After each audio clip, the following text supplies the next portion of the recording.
Kita beralih ke subtopik yang lain. Kita akan membahas unsur data runtun waktu yang sistematis. Ya. Kali ini kita membahas time trend. Seperti telah disampaikan, tren merupakan kecenderungan jangka panjang, tidak saja yang terus-menerus menaik atau terus-menerus menurun, namun bisa juga menaik kemudian menurun atau sebaliknya menurun kemudian menaik. Perjalanan nilai-nilai data dinyatakan sebagai seolah-olah fungsi dari waktu. Dengan demikian, maka dapat dibuatkan model dari tren dengan fungsi regresi linier. Bagaimana kita akan menetapkan fungsi mana yang akan cocok? Maka cara yang dianjurkan adalah dengan menganalisis hasil dari scatter plot-nya. Untuk itu cukup dengan Excel dengan waktu sebagai sumbu datar dan nilai data runtun waktunya ada di sumbu tegak. Baik, kita lanjutkan. Sesuai dengan pola perjalanan datanya, dapat dicarikan bentuk fungsi matematisnya, apakah linier, eksponensial, atau bahkan polinomial. Kita bahas satu persatu. Yang pertama, fungsi matematisnya adalah linier, sehingga dimodelkan seperti ini. Dengan persamaan duganya adalah demikian ini. Nah, silakan dicermati bahwa kita telah mengganti variabel bebasnya dengan identitas dari waktu yang disimbolkan dengan T. Kemudian, fungsi matematisnya eksponensial yang demikian ini.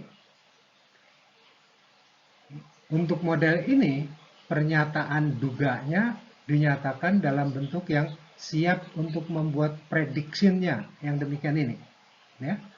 Dengan SE adalah standard error of regression atau akar pangkat 2 dari MSI dirinya sebagaimana kita lihat nilainya pada sajian Excel. Jadi secara teoritis perlu ditambahkan adanya SE pangkat 2 per 2 itu untuk mengoreksi kecenderungan underestimate-nya prediction bila tanpa tambahan SE kuadrat per 2 itu. Ya. Nah, terakhir datanya perlu dimodelkan dengan fungsi matematis yang polinomial. Demikian ini. Umumnya adalah sampai dengan fungsi pangkat 2. Ya. Sudah amat sangat jarang yang mencapai fungsi pangkat 3. Pernyataan duganya adalah dalam bentuk fungsi yang demikian ini. Ya. Berikutnya disampaikan kriteria pemilihan model terbaik. Ya. Ketika yang diperbandingkan adalah hanya antara model dengan fungsi matematis yang linier dan eksponensial, maka pemilihan model terbaik dapat menggunakan yang sudah kita lakukan sebelumnya, yaitu dengan MSI dan MAD. Ya. Akan tetapi, bila yang diperbandingkan itu melibatkan fungsi polinomial, maka perlu memasukkan penalti atas penggunaan lebih banyak variabel sisi kanan, sehingga perlu menggunakan kriteria adjusted R-square. Baik, sekarang kita lihat contohnya. Ya, jadi begini contohnya. Misalkan data penjualan tahunan adalah demikian ini. Ya. Maka bila dibuat scatter plotnya menggunakan Excel, diperoleh hasil yang demikian. Jelas terlihat bahwa bentuk fungsi matematis yang sesuai adalah fungsi linier. Bila data tersebut langsung diolah dengan Excel, dengan penjualan untuk variabel Y dan tahun sebagai variabel X, maka inilah hasil yang akan diperoleh. Ya. Untuk kepraktisan hanya ditampilkan kolom koefisiennya, karena kita tidak bermaksud melakukan inference. Bila dituliskan, maka diperoleh persamaan duga yang demikian.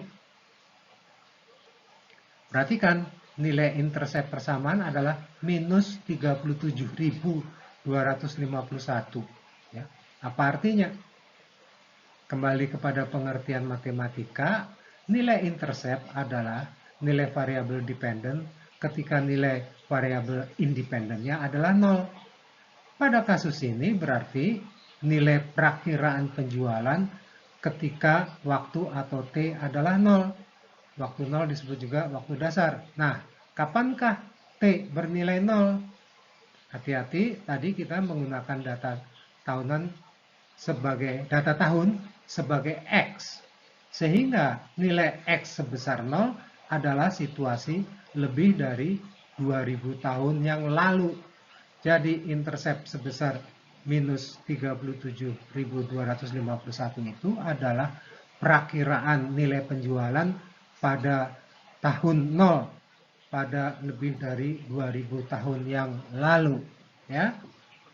Oleh sebab itu bisa juga sekarang kita ganti nilai-nilai pada tahun itu dengan T yang bergerak mulai dari 1 untuk tahun 2001, kemudian 2 untuk tahun 2002, dan seterusnya sampai 14 untuk tahun 2014. Hasil regresinya akan ditampilkan oleh Excel seperti ini, yang bila dituliskan persamaan regresinya menjadi demikian ini. Ya. Jadi perakiraan penjualannya adalah 89,6154 plus 18,6703. Ya. Nah, perhatikan, tentu saja kita mempunyai slope persamaan yang sama, yang sebesar 18,6703 itu. Namun sekarang interceptnya berubah menjadi 89,6154. Apa arti nilai intercept sebesar 89,6154? Sesuai matematika, maka dapat dinyatakan bahwa perakiraan penjualan pada tahun 2000, ya, tahun 2000, yaitu ketika nilai T adalah 0, perakiraan penjualannya adalah 89,6154. Kita lanjutkan. Kita lihat contoh yang lain. Ya. Misalkan data penjualan tahunan adalah demikian ini. Ya. Sehingga mari kita lihat hasil scatter plotnya. Ya. Ternyata seperti ini, jelas terlihat bahwa bentuk fungsi matematis yang sesuai adalah fungsi eksponensial atau kuadratik. Nah, kita lihat satu persatu. Kita mulai dengan fungsi eksponensial. Data yang diolah dengan Excel adalah variabel Y dalam skala logaritma natural dan variabel X dalam bentuk kali ini adalah transformasi dari tahun menjadi 1, 2, 3 dan seterusnya sampai dengan 14 untuk tahun 2014. Nah, ditampilkan kolom koefisien dan tabel ringkasannya. Bila dituliskan, maka diperoleh persamaan duga yang demikian ini. Di sini lebih eksplisit lagi ditunjukkan bahwa nilai T itu bergerak mulai dari 1, 2 dan seterusnya sampai 14. Ya. Dengan catatan di sini bahwa T sama dengan 0 adalah untuk situasi tahun 2000.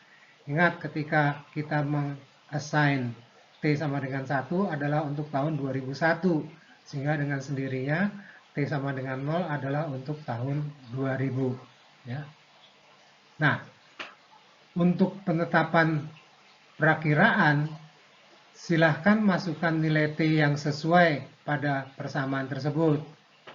Untuk perakiraan penjualan tahun 2018 misalnya, maka nilai T yang sesuai adalah 18. Baik, kita lanjutkan. Bila data terakhir tadi diprediksi dengan fungsi kuadratik, maka kita akan mempersiapkan data yang demikian ini. Jadi, di sini kita perlu membuat variabel T pangkat 2 untuk nanti digunakan sebagai variabel independen kedua setelah T. Hasil perhitungan Excel adalah demikian ini. Yang bila dituliskan, persamaan duganya adalah menjadi seperti ini. Ya. Nah, berbeda dengan hasil dari fungsi linear di mana slope menunjukkan angka perubahan per satuan waktu, misalnya kenaikan atau penurunan tahunan, maka nilai-nilai koefisien yang diperoleh fungsi kuadratik menjadi seringkali tidak dapat dimaknai, sehingga tidak terlalu mudah dimanfaatkan sebagai variabel kebijakan. Model ini hanya memberikan sebatas fungsi untuk membuat perakiraan. Baik, kita lanjutkan.